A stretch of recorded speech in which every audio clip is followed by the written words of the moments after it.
En este vídeo hablaremos sobre el impresionismo. El impresionismo es la primera tendencia pictórica que rompe con las normas de representación. Con el realismo ya introducíamos rupturas, pero eran más en el ámbito temático, en qué representábamos. Encontramos una crítica social y un cambio de protagonista. Sacamos al héroe burgués o al aristócrata y situamos al obrero, a la clase social más baja. Pero el realismo no rompe formalmente, técnicamente, con la tradición. Sigue representando de manera natural la realidad. Aunque ya comentamos que cada artista lo hará de una forma un poco distinta, pero en líneas generales todos representan la realidad de un modo natural. Con el impresionismo, las normas de representación clásicas, entre comillas, terminan y a partir de él las tendencias posteriores van a seguir con esta ruptura de representación, con esta ruptura formal. Si queremos definir el impresionismo con una sola frase, podemos definirlo como una tendencia cuya voluntad es captar la luz mediante toques cromáticos sueltos, ¿vale? Voluntad de captar la luz mediante toques cromáticos sueltos. Los impresionistas básicamente tienen el objetivo de pintar la luz, no las cosas en sí, sino cómo la luz toca las cosas, ¿vale? Y la manera que tendrán que hacerlo será mediante pinceladas sueltas de colores puros y yuxtapuestas. Los impresionistas no van a mezclar los colores en sus paletas, ¿vale? No van a coger, por ejemplo, amarillo y rojo y van a mezclar y van a sacar un naranja, sino que van a colocar en la obra manchas pequeñas de colores rojos y amarillos y el ojo humano, a través de una cierta distancia, va a hacer esas mezclas en la retina, ¿vale? Entonces, muy importante que son pinceladas sueltas de colores puros, ¿vale? Y estos colores puros se colocan yuxtapuestos, es decir, uno al lado del otro. No podemos entender el nacimiento del impresionismo sin tener en cuenta sus precedentes, que son dos. Primeramente, la escuela de Barbizon, que encontramos dentro del realismo, ¿vale? Que va a poner mucho interés en representar los diferentes momentos concretos del día, intentar captar las atmósferas. Y otro precedente con el que podemos establecer similitudes estilísticas lo constituye la pintura de paisaje romántica inglesa, ¿vale? Con sus dos máximos representantes, que son Turner y Constable. Como hemos comentado, los impresionistas presentan una nueva manera de pintar que rompe con toda la tradición anterior y, como todas las rupturas, pues no son aceptadas de buenas a primeras por la sensibilidad social. ¿Vale? Los impresionistas, de la misma manera que pasó con los pintores realistas, fueron rechazados por el Salón de París, ¿vale? Ese salón oficial regido por la Academia. ¿Vale? De hecho, eran tantos los cuadros que eran rechazados por este jurado académico que se llegó a crear un salón de los rechazados aparte. Napoleón III creó ese salón para dar cabida a esa multitud de artistas que eran rechazados constantemente en el salón oficial, en el Salón de París. Uno de los cuadros que se expone en este salón de los rechazados es Sol naciente de Monet. La obra fue pintada cuando Monet, Renoir y Sisley viajan a Argenteuil para experimentar con las impresiones lumínicas. Cabe destacar esta obra, Sol naciente, porque justamente es la que da nombre al movimiento. Cuando es presentado en este Salón de los Rechazados, provoca el desprecio del crítico Louis Leroy, ¿vale? La figura del crítico en estos momentos va a tomar mucha importancia. Entonces, este crítico, al ver Sol naciente, expone que no es una representación de la realidad, sino que es una mera impresión de ella, ¿vale? Esto de que es una mera impresión de ella no lo dice como una alabanza, sino que lo dice completamente en un tono despectivo. Este grupo de impresionistas, ¿qué hace? Pues coge la crítica y hace bandera de ella. Y es así como nace el nombre del movimiento, impresionismo. Es interesante destacar que el impresionismo no estará ligado ni por una ideología común, manifiesto o institución que lo respalde, sino que estos artistas impresionistas van a estar unidos por un sentimiento de amistad, ¿vale? Básicamente son un grupo de amigos. Anteriormente, como por ejemplo pues con el realismo, veíamos que tenía una ideología, un manifiesto detrás muy claro, ¿vale? Estaban a favor de la política de izquierdas, crítica social, socialismo, O, por ejemplo, el neoclasicismo tenía el imperio napoleónico detrás, ¿vale? Las vanguardias también van a estar muy ligadas a estos manifiestos. Cada una va a publicar un manifiesto con lo que está a favor, con lo que está en contra, lo que abandera, lo que rechaza, ¿vale? Todas las vanguardias se van a posicionar mucho, así como también lo hemos visto, como lo que hemos comentado, el realismo, el neoclasicismo o el romanticismo, ¿vale? En este caso el impresionismo no. El impresionismo van a ser un grupo de amigos que veremos que se reúnen en cafés para charlar, para poner en común la práctica artística, las ideas que tenían sobre cómo debía ser la pintura, etcétera, ¿vale? Pero no son una escuela o institución que marque cómo se tiene que pintar, qué hay que representar, no tiene una institución detrás. No hay un manifiesto detrás que los artistas deban seguir, como si encontraremos con las vanguardias, ¿vale? No, simplemente son un grupo de amigos que se reúnen en estos cafés y se reúnen para pintar, compartir su visión de las cosas, de la vida, del hecho artístico, etc. Previamente a empezar a hablar de las principales aportaciones técnicas del impresionismo, deberíamos destacar la figura de Manet.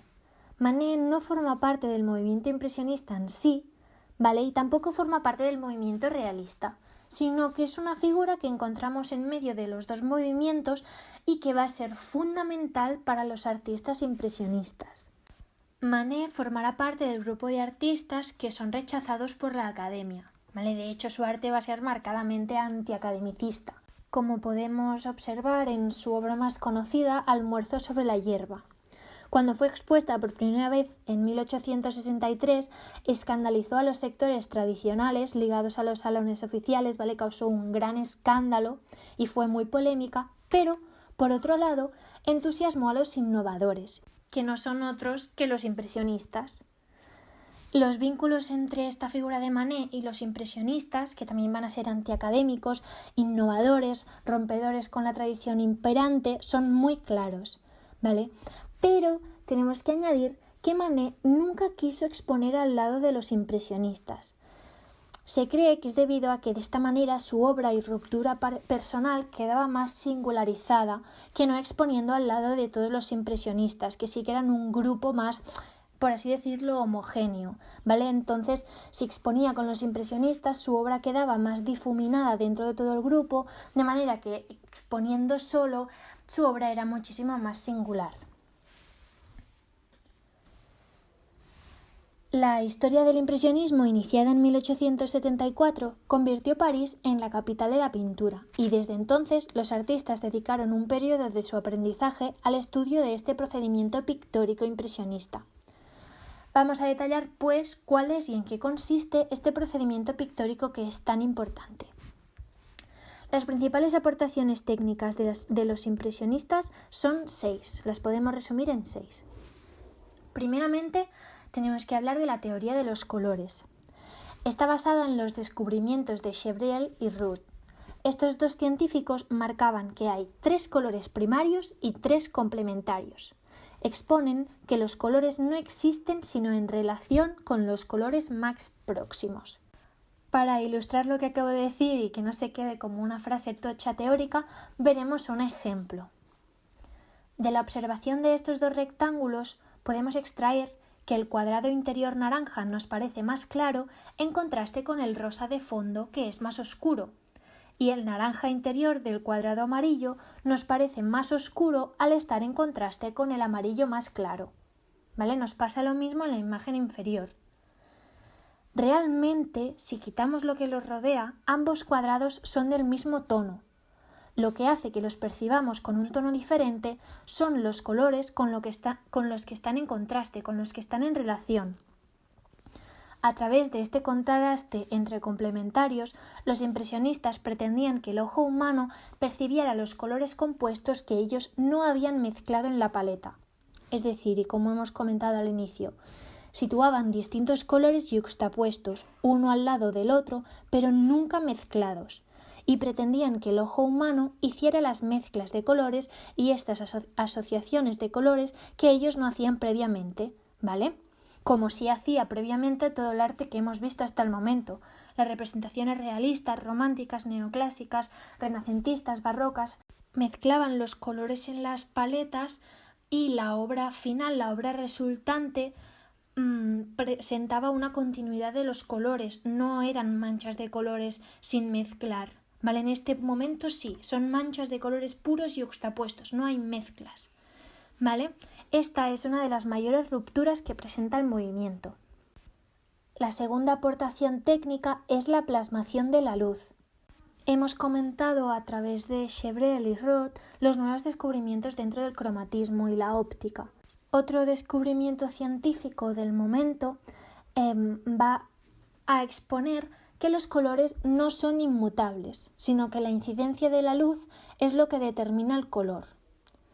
Para entender esto podemos observar las pinturas que hizo Monet sobre la Catedral de Rouen.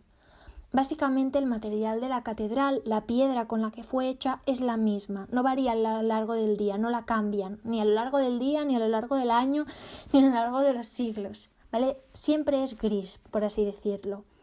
Lo que pasa es que la incidencia de la luz, según sea invierno, verano, primera hora de la mañana, mediodía, tarde, un día lluvioso o un día soleado, va a hacer que los colores con los que vemos esa piedra varíen, ¿vale? La luz provocará que los colores con los que veamos la piedra o material sean muy distintos.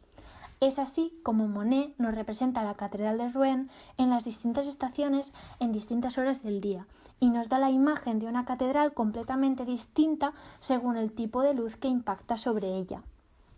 Es justamente este el ejemplo perfecto para entender que no pintan el objeto en sí, sino cómo la luz impacta en el objeto, ¿vale? El interés de estos pintores se va a centrar sobre todo en la luz, no en el objeto. Esta obra de Monet también ilustra muy bien el hecho de que los pintores impresionistas plasman los colores tal y como los ven, sin importar el color que objetivamente tengan las cosas. Monet sabe perfectamente que la piedra o material con el que ha estado construida la iglesia no tiene colores amarillos, purpúreos o azules, ¿vale? Pero no importa el color que tenga el material en sí, sino que importa los colores con los que lo vemos, nuestra impresión en ese momento del día, ¿vale? Y los colores con los que vemos la catedral varían según la luz, la atmósfera y el día. Básicamente y en resumen, los impresionistas querrán captar esta atmósfera presente en lo que representan, ¿vale? Presente en estos exteriores. Van a ser exteriores porque será necesaria la presencia de una luz natural. Una luz artificial siempre nos da el mismo color de luz, ¿vale? El mismo color de luz y el mismo color de sombra. Entonces necesitamos una luz exterior. También necesitamos el tiempo, ¿vale? El tiempo real, si es por la mañana, si es por la tarde, si es una estación, si es otra estación, si hace buen día, si hace mal día, ¿vale? Y también el espacio. La atmósfera es tridimensional, se genera en un espacio y esto es lo que van a querer representar estos pintores, ¿vale? Es la captación del momento concreto que encontrábamos en la escuela de Barbizon, pero dándole una importancia sin precedentes a la representación de la luz. Otra característica que además vemos reflejada en la obra que acabamos de comentar de Monet es que la manera que tendrán de planear su obra será bastante seriada. Van a tener un interés marcado por las apariencias sucesivas de un mismo paisaje, objeto o cosa. Van a hacer múltiples plasmaciones en distintas tonalidades en función de cómo incida la luz en ellas. También cabe destacar que a partir de ese momento van a eliminar el negro. Una frase que lo ilustra muy bien de Renoir es que nos dice que una mañana uno de ellos se quedó sin la pintura de color negro y en ese momento nació el impresionismo. Es así como en el impresionismo no vamos a encontrar negro, y menos para hacer sombras. Se va a abandonar esa tendencia de utilizar la tonalidad oscura para representar sombras que vemos tan presente en el barroco con Caravaggio y su claroscuro para que lo veáis plásticamente. Los impresionistas abandonan esta tonalidad negra y la sustituyen por la tonalidad complementaria al color principal que estén utilizando, ¿vale? Van a dar color a las sombras utilizando el complementario del color primario que estén utilizando como color luz. Os ilustro un ejemplo para que lo veáis.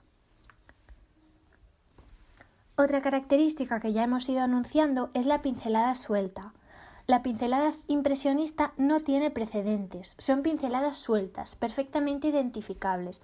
No es esa pincelada disimulada ni nítida que encontramos anteriormente, que prácticamente no se podía identificar si no era con una lupa a 1 centímetro del cuadro, sino que es totalmente presente, totalmente libre y sobre todo es una pincelada formada por colores puros, no mezclados, como hemos comentado.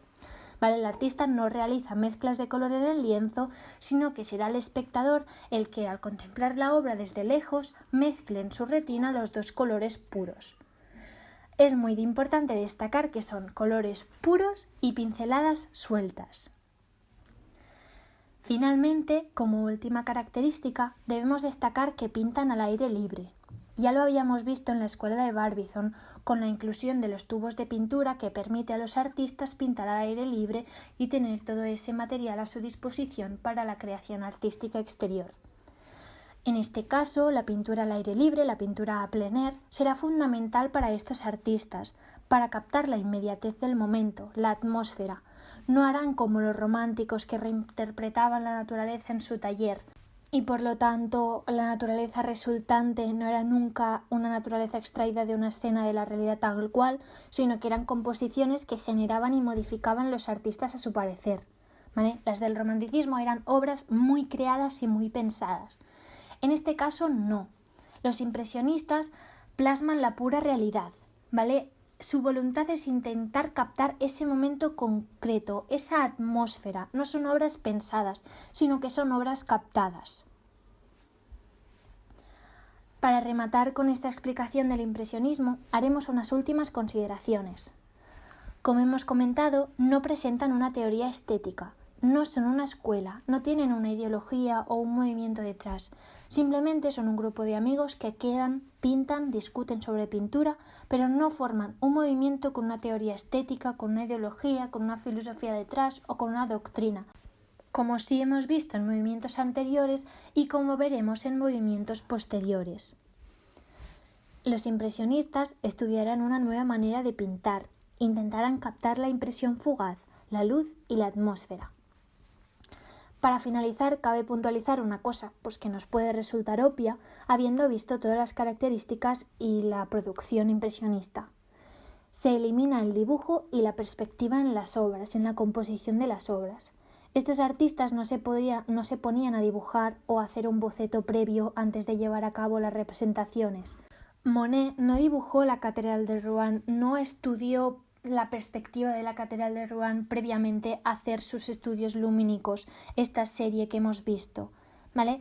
Eliminamos con este movimiento esta parte del dibujo proveniente de la academia y también eliminamos la perspectiva. Las formas y los volúmenes los van a sugerir las pinceladas, todo va a ser luz y color, no va a haber un estudio científico de composición detrás de las obras, simplemente estos artistas van a pintar lo que vean.